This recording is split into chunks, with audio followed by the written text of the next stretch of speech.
Em noites em que a chuva cai sem cessar e a neblina cobre a estrada como um véu fúnebre, alguns motoristas juram ter visto algo que não deveriam. Um vulto encharcado, parado no acostamento, com os olhos fixos dos faróis que se aproximam.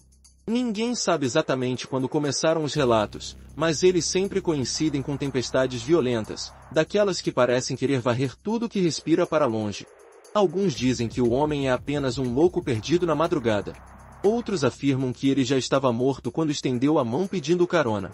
Mas uma coisa é certa, quem parou para escutar o seu aviso viveu para desejar nunca tê-lo conhecido. Quem ignorou o seu pedido encontrou em casa algo tão horrendo que só de ouvir a descrição, qualquer pessoa sentiria o estômago revirar. E ninguém jamais conseguiu provar que era só coincidência. O vento batia com força nos vidros do carro, como se alguma coisa tentasse entrar. Para alguns motoristas, era apenas o estalar dos galhos na ventania. Para outros, eram unhas, arranhando a lataria numa súplica silenciosa. Naquela rodovia, cada quilômetro parecia mais longo que o anterior, e cada poça refletia não apenas o breu da noite, mas também uma figura que não deveria estar ali. As histórias começaram com caminhoneiros. Eles falavam de um homem de terno antigo, descalço, o paletó colado ao corpo pela chuva incessante. Quando passavam por ele sem parar, sentiam um arrepio subindo pelas costas, como se algo gelado se acomodasse no banco de trás. Ninguém sabia explicar como, mas pouco antes de chegar em casa, a voz dele surgia, baixa, quase sussurrando ao pé do ouvido: "Não volte para casa esta noite." E sempre era tarde demais. Sempre. O medo se espalhou como um vírus. Logo, pessoas que nunca acreditaram em lendas começaram a dirigir com as mãos tremendo no volante, rezando para que naquela noite chuvosa ele não aparecesse. Mas o pior é que ele aparecia. E se você não prestasse atenção, se fingisse que não viu, ele sabia. E esperava. Porque ele não precisava do seu consentimento. Só precisava que você chegasse em casa. O jornalista César Meirelles ouviu essas histórias por meses. Descreviam um homem como uma presença impossível de ignorar, pele tão branca que parecia de cera, olhos fundos que não piscavam, e uma voz que era calma demais para quem deveria estar pedindo ajuda. Muitos motoristas fugiam, pisavam fundo no acelerador. Outros paravam, apenas para receber aquele aviso: "Não volte." Aqueles que obedeciam, que dormiam em um hotel barato ou passavam a noite na estrada, viviam para contar. Os que não obedeciam viravam manchete no Jornal da Manhã. César, que não acreditava em nada sobrenatural, decidiu que faria diferente. Ele queria provar que tudo não passava de delírio coletivo, de histórias que se repetem até virarem verdade. Então, armou seu equipamento, câmeras noturnas, microfones, baterias extras. Tudo pronto para filmar o suposto fantasma. O plano era simples. Ele passaria pela estrada em uma noite de tempestade e gravaria tudo. Mostraria ao público que não havia homem algum esperando na chuva. E assim colocaria um ponto final naquele mito. Mas aquela noite em que César saiu para a rodovia foi diferente. O temporal parecia maior, mais denso, como se a escuridão se tornasse sólida, envolvendo cada poste, cada árvore, cada faixa pintada no asfalto.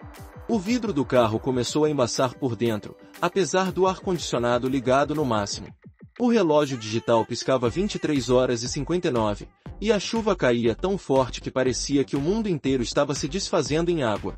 Quando César passou pelo quilômetro 128, seus faróis iluminaram o acostamento, e lá estava ele.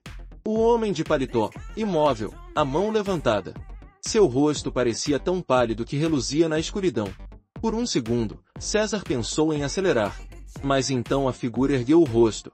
E mesmo dentro do carro fechado, César teve certeza de que a voz dele ecoou na sua mente: "Não volte para casa esta noite." A respiração de César falhou. O gravador no banco do passageiro começou a chiar. Ele sentiu uma pontada aguda na nuca, como se alguma coisa muito fria estivesse se aproximando dele, ainda que nenhum vidro estivesse aberto. No visor da câmera, algo se movia atrás do banco traseiro, mas quando ele virou a cabeça, não havia nada. Ele fechou os olhos por um segundo, só um segundo, tentando entender se aquilo era medo ou excitação. Quando abriu, a figura ainda estava lá, imóvel, esperando uma resposta que César não tinha.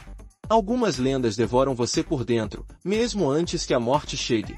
Aquela era uma delas. Se gostar dessa história, confira outras aqui do canal e comente o que achou. Se inscreva no canal. Ative o sininho. O relógio do carro marcava meia-noite e do lado de fora parecia não haver qualquer diferença entre céu e estrada. Tudo era apenas uma massa escura, cortada pelos pingos de chuva grossos como pedras. A rodovia BR-142 tinha fama de perigosa mesmo nos dias claros, acidentes, assaltos, desaparecimentos. Mas nas noites de tempestade, ela ficava deserta, como se os vivos já soubessem que não deveriam se arriscar por ali. César Meirelles era um jornalista conhecido por buscar histórias que beiravam o absurdo. Trabalhava em um canal de reportagens independentes que vivia de polêmicas e teorias conspiratórias. Alguns o chamavam de sensacionalista, outros de corajoso. Mas para ele, era apenas uma questão de provar que tudo podia ser explicado, desde que houvesse alguém disposto a olhar de perto. O carro de César, um sedã prata coberto de adesivos do canal, seguia devagar pelo asfalto encharcado. No banco do passageiro, a câmera apontava para o para-brisa, gravando sem parar. Atrás do banco, havia caixas plásticas com lanternas, cabos e um gerador portátil. Ele queria ter certeza de que nada escaparia do registro. O limpador de para-brisa rangia, lutando para afastar a cortina de água. Mesmo assim, César não podia deixar de sentir que a estrada estava diferente. O sinal do celular sumira meia hora antes. Nem rádio, nem GPS, nada funcionava. Apenas a voz do gravador que, de vez em quando, estalava com ruídos estranhos, como se pegasse fragmentos de uma conversa que ele não entendia. As mãos dele seguravam o volante com força. A curiosidade ainda era maior do que o medo, mas algo ali deixava seus sentidos em alerta. Era como se houvesse uma presença dentro do carro, uma expectativa. Ele tentava ignorar essa sensação, repetindo para si mesmo que tudo seria apenas uma filmagem, uma matéria sensacional para atrair milhares de visualizações. E então ele voltaria para casa e escreveria que nada existia além de uma lenda alimentada pelo pânico coletivo. Mas enquanto avançava, algo se destacava na paisagem. Perto do acostamento, um antigo marco de concreto, parcialmente coberto por musgo, informava que ali era o quilômetro 128, o mesmo ponto citado por dezenas de motoristas nas entrevistas que ele havia feito. Alguns choravam só de lembrar. Outros tremiam ao relatar como o homem de paletó surgiu no breu, sempre na mesma posição, um braço erguido, como quem implora ou ordena. O carro passou por esse marco lentamente. Foi então que César percebeu que o ar no interior começou a esfriar, muito além do que o ar-condicionado poderia fazer. Seu hálito se condensou em vapor branco. O cheiro mudou, um odor de roupa úmida e bolor tomou o habitáculo. E junto com isso, uma impressão tão estranha que ele quase freou no meio da pista, a de que, lá fora, algo esperava que ele se aproximasse. Quando o primeiro clarão de relâmpago cortou o céu, iluminou por um segundo toda a extensão do acostamento. E César viu a figura com clareza. Um homem muito magro, a roupa ensopada colada ao corpo, a pele pálida como vela. Ele não se mexia, mas parecia saber que estava sendo observado. O rosto era indistinto, não havia como enxergar detalhes, apenas a certeza de que aqueles olhos sem brilho estavam cravados nos dele. César sentiu o coração acelerar. Lutou contra a vontade de pisar no freio e fugir dali. Ele precisava registrar. Precisava provar que era um mendigo, um maluco qualquer, não um fantasma. Respirou fundo e encostou o carro no acostamento. O barulho da chuva no teto virou um tambor surdo. A câmera foi desligada e ligada de novo, como se algo interferisse nos circuitos. Ao abrir a porta, César foi atingido por uma lufada de vento tão gelada que sentiu a pele latejar. O gravador caiu no asfalto e, antes que ele pudesse se abaixar, a voz surgiu. Não era alta. Não era urgente. Era suave, quase íntima. Não volte para casa esta noite. A fala foi tão clara que César sentiu um calafrio percorrer a coluna inteira. Ele ergueu o rosto, esperando que a figura pedisse ajuda ou explicasse quem era. Mas o homem apenas ficou ali, estático, a chuva escorrendo por sua testa até desaparecer no colarinho encharcado. Não havia emoção em seu tom, apenas a constatação de um fato inevitável. Por um momento, César quis perguntar por quê. Por que ele não deveria voltar? Mas uma parte dele, a parte que ainda acreditava em todas as histórias que ouvirá, sentiu que a resposta não seria suportável. Relâmpagos cortaram o céu mais uma vez. E então César percebeu que não estava mais sozinho no acostamento. Atrás do homem, havia outros vultos, distorcidos pela cortina de chuva, observando em silêncio. O jornalista deu um passo para trás, com a sensação de que, se insistisse em perguntar ou tentar chegar perto, algo terrível se revelaria. Mas ele também sabia que não podia voltar atrás. Já tinha escolhido o lado da história em que queria estar. Ele só não imaginava que, naquela mesma noite, o lado certo e o lado errado não fariam diferença alguma. César ficou parado ao lado do carro, sentindo a água gelada escorrer por dentro da gola da jaqueta, enquanto tentava entender se aquilo que via era real. A câmera que ele segurava tremia levemente em suas mãos, e a lente coberta de gotículas distorcia a figura do homem parado na chuva, dando a impressão de que ele se desfazia e se recompunha a cada segundo. O gravador no chão emitiu outro estalo, e César sentiu como se aquela voz, "Não volte para casa esta noite", ainda estivesse suspensa no ar.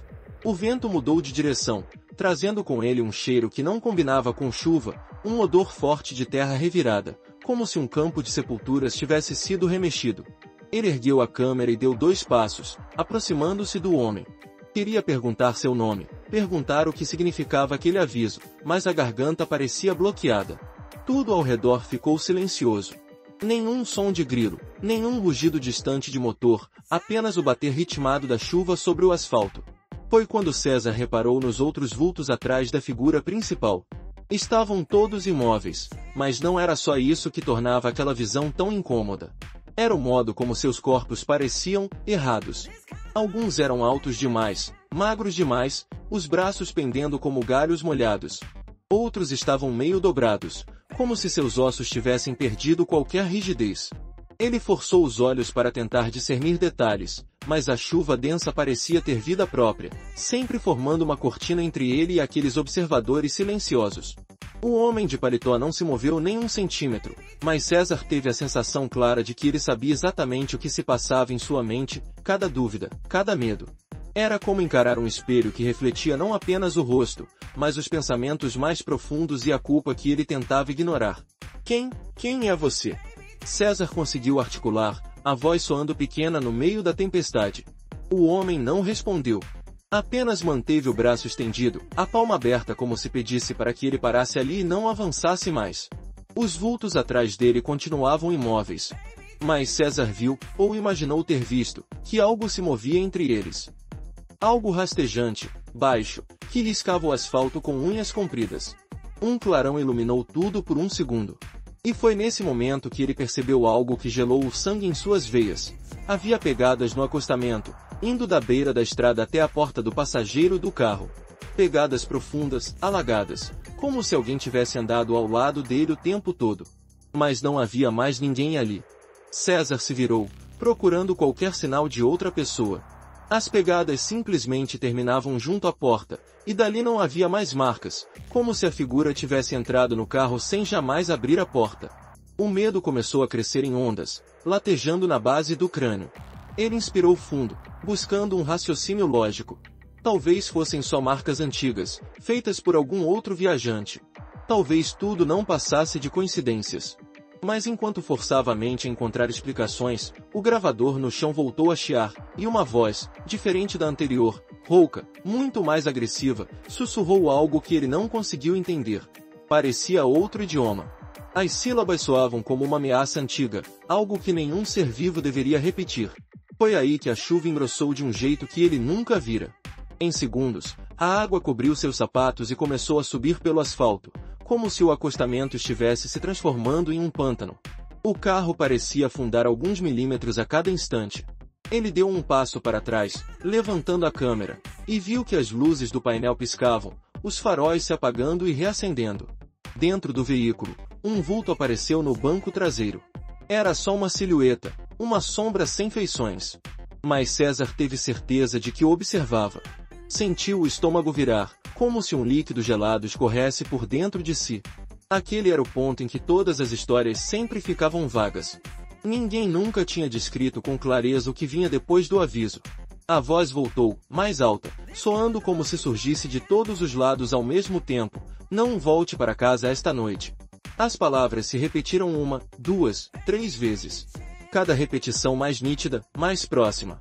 César sentiu que se desse as costas, se corresse para dentro do carro e acelerasse até desaparecer dali, algo pior aconteceria. Mas ficar ali também não parecia uma opção. Ele abaixou a câmera, tentando conter o tremor nas mãos.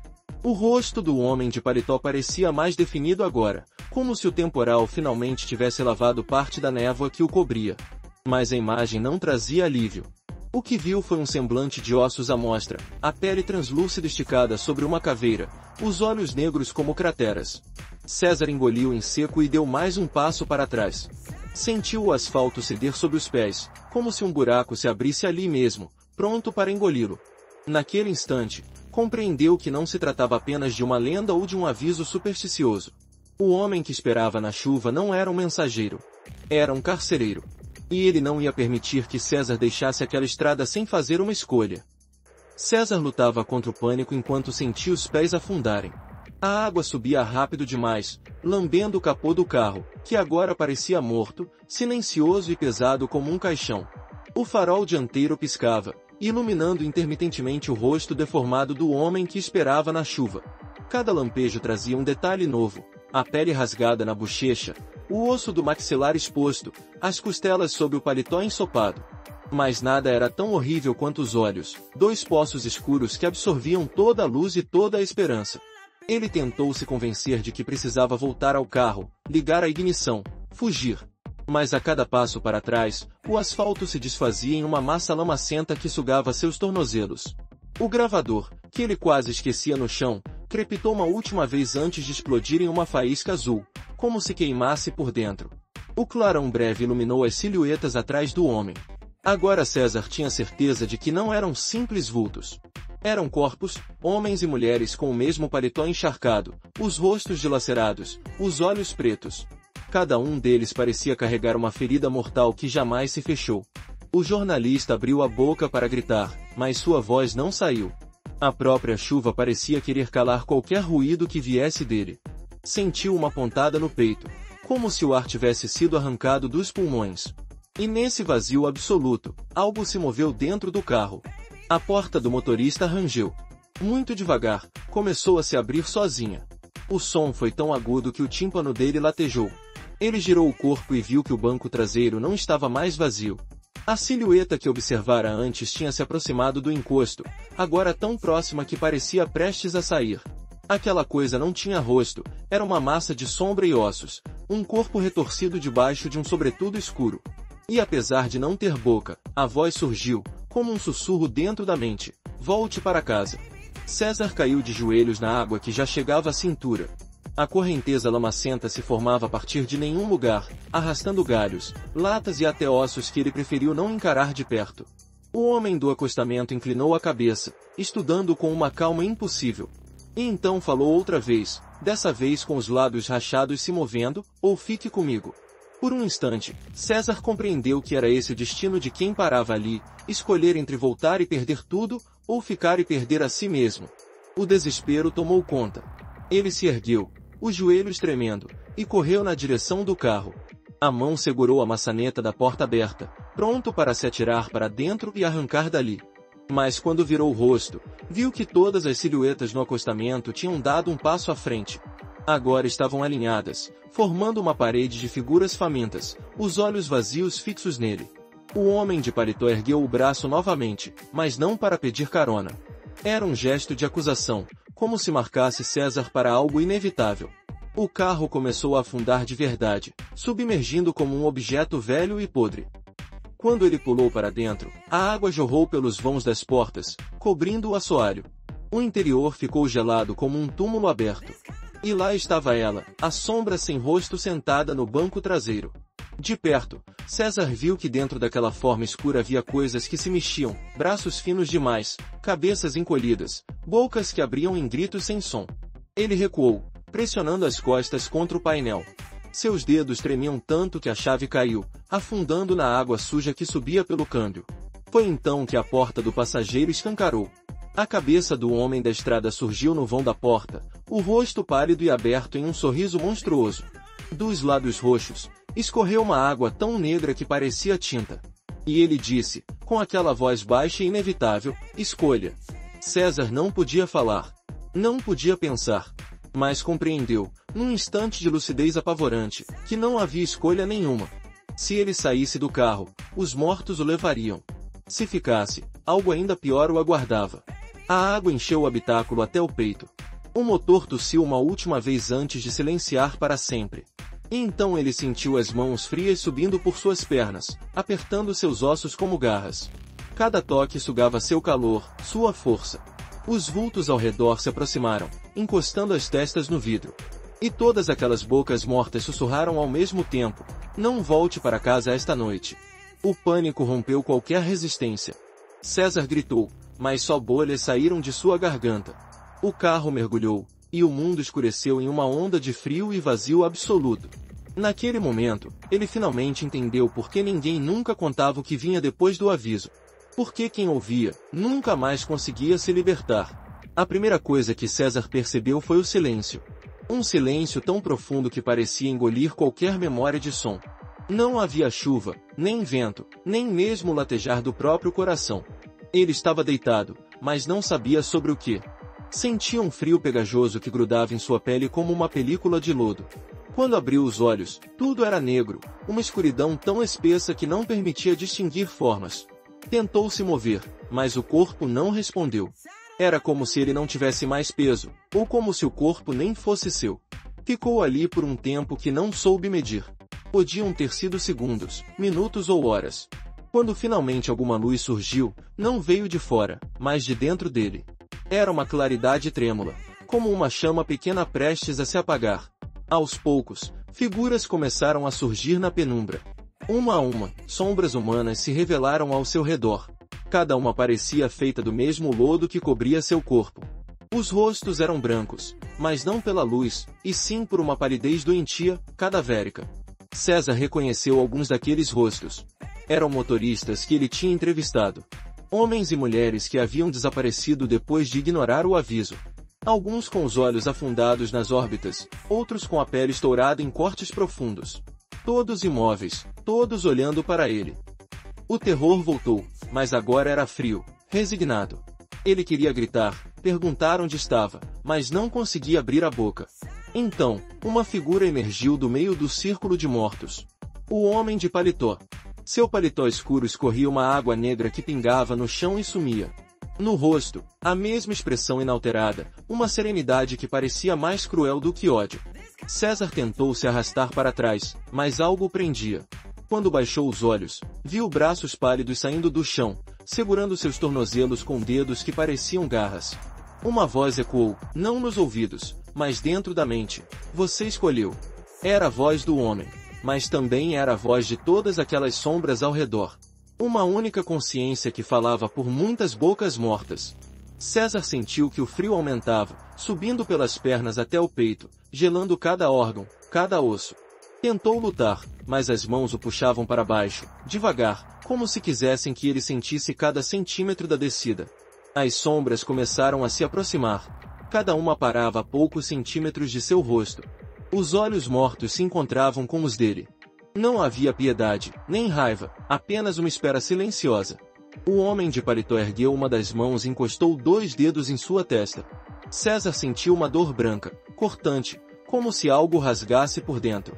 Imagens explodiram atrás de seus olhos, casas inundadas, famílias mortas, crianças pálidas observando pela janela, a mesma estrada engolida pela tempestade. E então entendeu, cada morte era parte dele agora. Cada voz, cada lamento. O frio chegou ao pescoço. Ele sentiu que seu coração parava, que seu peito se tornava tão imóvel quanto o asfalto onde o encontraram. Por fim, a voz falou de novo, mais suave, como um sussurro. Você vai esperar agora.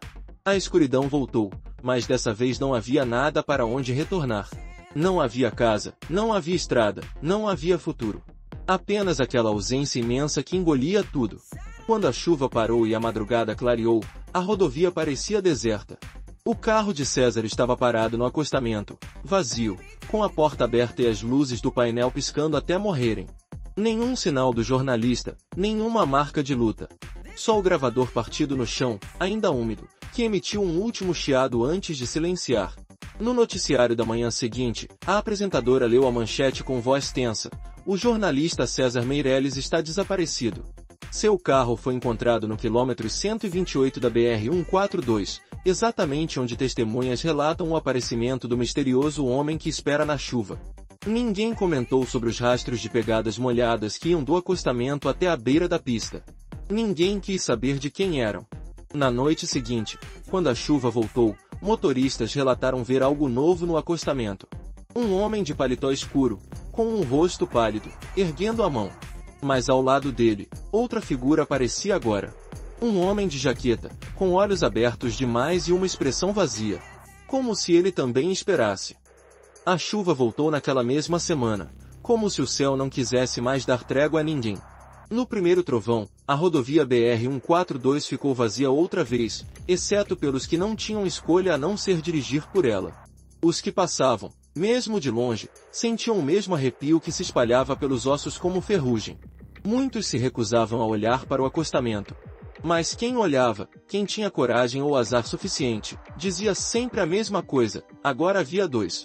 O homem de paletó, com o rosto de cera e o braço erguido em saudação ou maldição, continuava ali, imóvel, como parte da estrada. E ao lado dele, o outro vulto, ainda mais recente, ainda mais humano. O jornalista César Meirelles. Alguns juravam que viam a câmera pendurada no pescoço dele, balançando com o vento. Outros garantiam que seus olhos se mexiam, acompanhando cada carro que passava. Procurando por mais alguém que quisesse provar que tudo não passava de uma lenda. E se algum motorista era tolo o bastante para parar, se ousava abaixar o vidro, logo escutava o coro das vozes, uma mais antiga, outra recente, entoando em uníssono: não volte para casa esta noite. Poucos obedeciam. Muitos não acreditavam. Mas no dia seguinte, sempre surgia uma nova manchete sobre famílias encontradas mortas em casas silenciosas, com marcas d'água subindo pelas paredes e portas arrombadas de dentro para fora. O carro de César continuou ali por semanas, abandonado. Quando a polícia finalmente decidiu rebocá-lo, descobriram que o interior estava completamente seco, exceto por uma pequena poça de água negra no banco do motorista. Ninguém quis encostar.